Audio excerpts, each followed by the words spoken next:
Good morning my dear student, class fifth, subject Hindi, lesson number 13, summary. दिए का अभिमान, दिया प्राइड।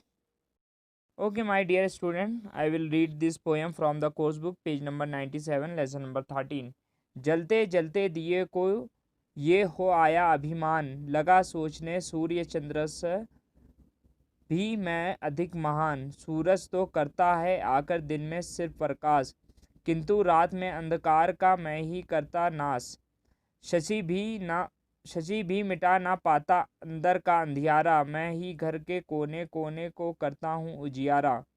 इस घमंड में सिर ऊंचा कर लगा व्योम में दृष्टि, अहंकार की आंखों से वो देख रहा था सृष्टि। इतने ही में लगा हवा का हल्का सा झोंका, एक सिर नीचे हो गया, बुझ गए रही धुएं की रेखा। सोचो क्या आंधी तूफान में भी सतत प्रयास, बुझा सके रवि शशि नक्षत्रों का है कभी प्रकाश। मिट गया हल्का सा झोंके ही दीपक को एक, और खींच गया उसके मस्तक पर कलंक की रेखा।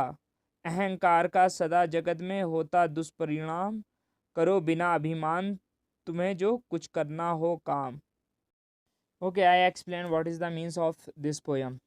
इस कविता में कवि कहना चाहता है कि मनुष्य जब कोई लाभदायक काम करता है जिससे दूसरे मनुष्य को लाभ हो, in this poem the poet wants to say that when a human being does a beneficial work that benefits another humans being, बाद में वो मनुष्य जो दूसरों का लाभ कर रहा होता है वो अभिमान में डूबता चला जाता है।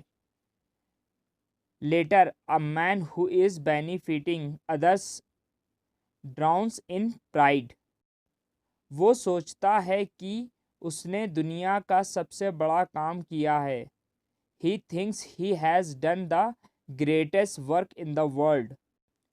जो कुदरत भी नहीं कर सकती थी, which even nature could not do.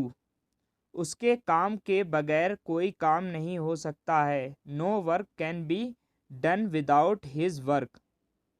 इस घमंड में वो कुदरत को भी चैलेंज करने लगता है। In this arrogance he also begins to challenge nature. वो सोचने लगता है कि मैं कुदरत से भी बड़ा हूँ, क्योंकि जो काम कुदरत नहीं कर पाई मनुष्य के लिए मैंने कर दिया।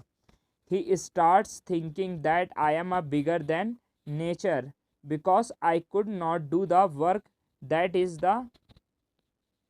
Is for nature, I did it human beings.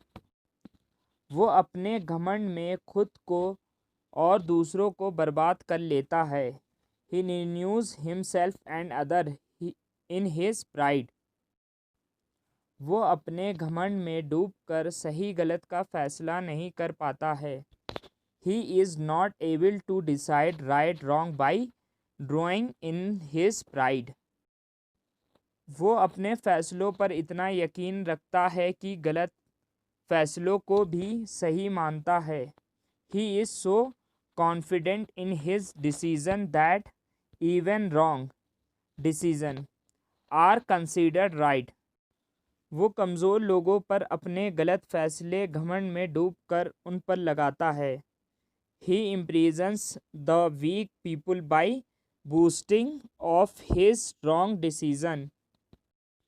ये भी उसकी बर्बादी का सबब बनता है। This is also the reasons for his destroy his himself. Okay, घमंडी इंसान को उसके काम, दौलत, ताकत उसे बर्बाद करके बेइज्जती की निशानी बना देती है।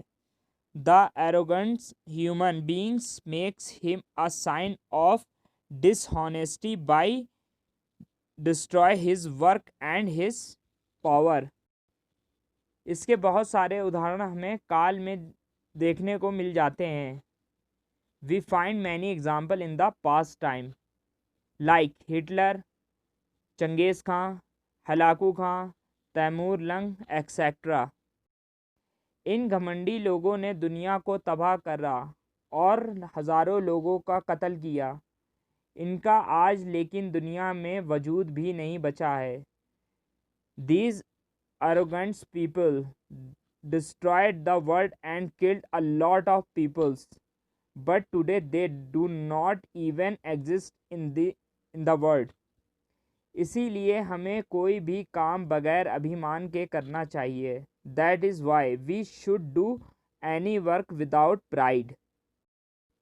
हम जो भी काम करें वो दूसरों की भलाई के लिए होना चाहिए. Whatever work we do it should be for the good of other. वरना हमारा अंत भी दीपक की तरह होगा कि एक दिन हम ख़त्म हो जाएंगे. Otherwise our ends will also be like lamp. One day I will destroyed and exploited, and no one take our name. Okay, I think understand what is the means of this poem. Okay, see you. Bye. Peace. If you have any confusion, any doubt, you message me in my personal WhatsApp, and today I will take class na same time. Okay, see you. Bye.